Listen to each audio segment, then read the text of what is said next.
Сегодня готовим очень простой и в то же время очень-очень вкусный ужин. Сегодня делаем запеканку из куриного филе.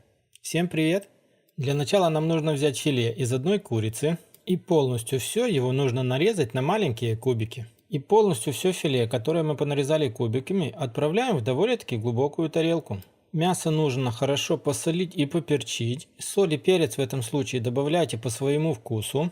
Берем ложку и хорошо все перемешиваем, так чтобы соль с перцем распределилась равномерно по всему мясу. Смотрите, мясо можно оставить уже в таком вот положении, но я решил добавить сюда еще 2 столовые ложки соевого соуса, но вы можете добавить любые приправы по вашему желанию. Опять нужно все хорошо перемешать и оставить примерно на минут 20 для того, чтобы оно немножко промариновалось. Тем временем, пока мясо будет мариноваться, мы берем 2 небольшие луковицы и стараемся их нарезать на кольца, не слишком толсто. Дальше нам понадобится форма для выпечки. В моем случае это будет фарфоровая, но вы можете взять любую. Главное, чтобы она была неразъемная. Берем лук, тот, что мы понарезали кольцами, и полностью все дно застилаем луком. Дальше мы берем мясо, то, что у нас уже немножко промариновалось, и стараемся равномерным слоем распределить полностью по всей форме, наверх на лук. Затем нам понадобится глубокая тарелка. Вбиваем в нее 2 куриных яйца. К яйцам нужно добавить 2 столовые ложки сметаны. Немножко все нужно поперчить и посолить. Соль и перец, как всегда, по своему вкусу. Сюда нам еще понадобится взять 2 зубчика чеснока. И как я, их нужно натереть на мелкую терку, либо же пропустить через чесночный пресс. Затем берем ложку либо же вилку и аккуратно все перемешиваем до однородного состояния. Ну а после того, как вы все хорошо перемешали, отправляем сметанно-яичную смесь наверх на мясо. Совсем немного вот так вот ложкой протыкаем мясо, так чтобы сметанно-яичная смесь просочилась немножко внутрь мяса. Ну и еще в самом конце нужно взять 2 небольших, либо же 1 большую помидору,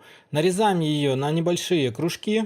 Затем вот эти вот кружки помидора аккуратно раскладываем поверху вот этого мяса. И после этого всего отправляем нашу форму в разогретую духовку до 200 градусов на 40-45 минут, либо же до готовности. Все будет зависеть от того, как выпекает ваша духовка. У меня форма простояла в духовке ровно 45 минут, и вот такая вот аппетитная красота у нас получилась. Берем нож, разрезаем аккуратно все на порционные кусочки, и можно подавать на ужин. Мясо получилось очень нежным, сочным и очень ароматным. Рекомендую вам приготовить хотя бы раз такое легкое и простое приготовление блюда, и вы увидите, как же это все получается вкусно. Балуйте своих родных и близких, потому что они этого заслуживают. Ну что ж, друзья, на этом у меня сегодня все. Если вам понравилось, обязательно поставьте лайк, поделитесь видео с друзьями, подпишитесь на канал и не пропускайте новые ролики, потому что все самое интересное, как всегда, у нас еще впереди.